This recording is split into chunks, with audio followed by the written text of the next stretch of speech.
بسم اللہ الرحمن الرحیم۔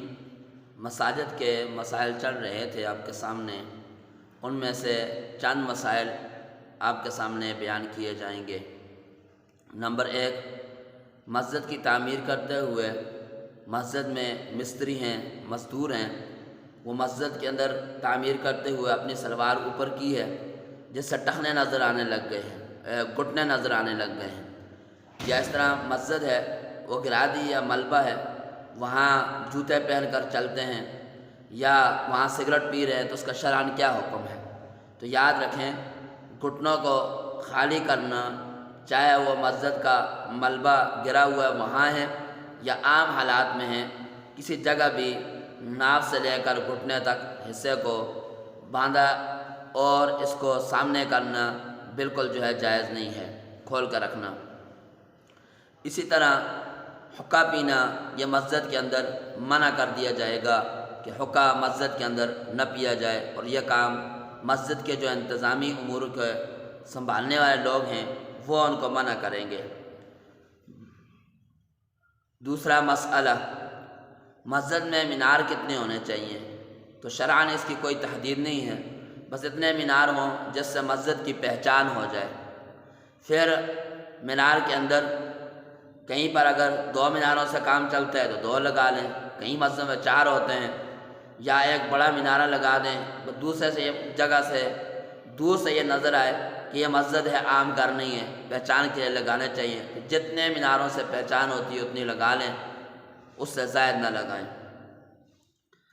اگلا مسئلہ، مسجد کبیر اور مسجد صغیر۔ بڑی مسجد کس کو کہتے ہیں، چھوٹی مسجد کس کو کہتے ہیں؟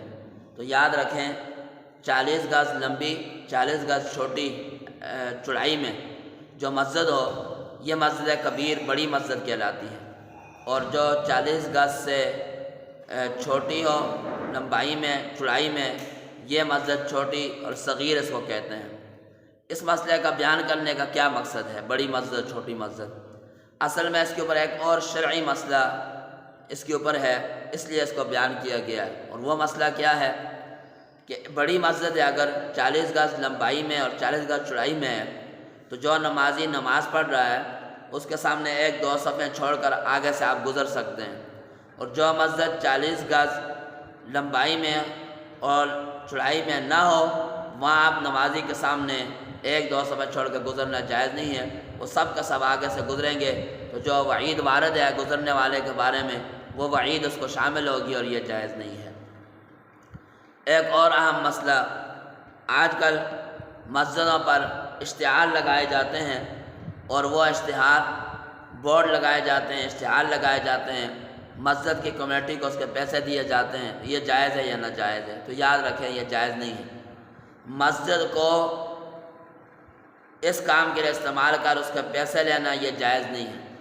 مسجد کی جگہ ہے الگ، وہاں دکانیں بنا کر اس کو کرائے پہ دینا جائز ہے، لیکن مسجد بن گئی، مسجد کے کسی حصے میں اب اس طرح اشتہار لگانا یا اور کوئی کام کر کے اس کے پیسے لینا یہ جائز نہیں ہے۔ ایک اور مسئلہ، آج کل جس طرح شہروں کے اندر گھروں کے اوپر ٹاور لگائے جاتے ہیں، جیز کا ٹاور، ٹیلنار کا ٹاور، تو بعض جگہوں میں مسجد کے اوپر بھی ٹاور لگایا جاتا ہے، تو آیا یہ اور پھر اس کا کرایہ مقرر ہوتا ہے، وہ مسجد کو ملتا ہے؟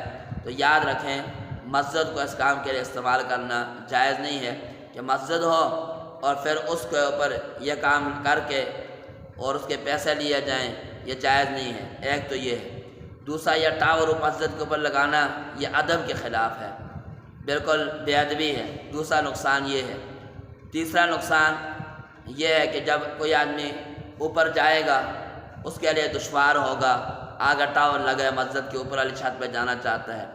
چوتھا نقصان یہ ہے کہ چونکہ وہ ٹاور ہر قسم کی بات کو کھینچتا ہے، جب وہ کھینچے گا تو دنیا کے اندر ہر برا اچھا آدمی رہتا ہے، تو وہ سارا ٹاور میں بات آئے گی، اور ٹاور مسجد کے اوپر ہے، اس لیے ان سارے وجوہات کی بنا پر اس قسم کا ٹاور وغیرہ مسجد کے اوپر لگانا یہ جائز نہیں ہے۔ اللہ پاک ہم سب کو عمل کرنے کی توفیق عطا فرمائے۔ اللہ سمجھ عطا فرمائے۔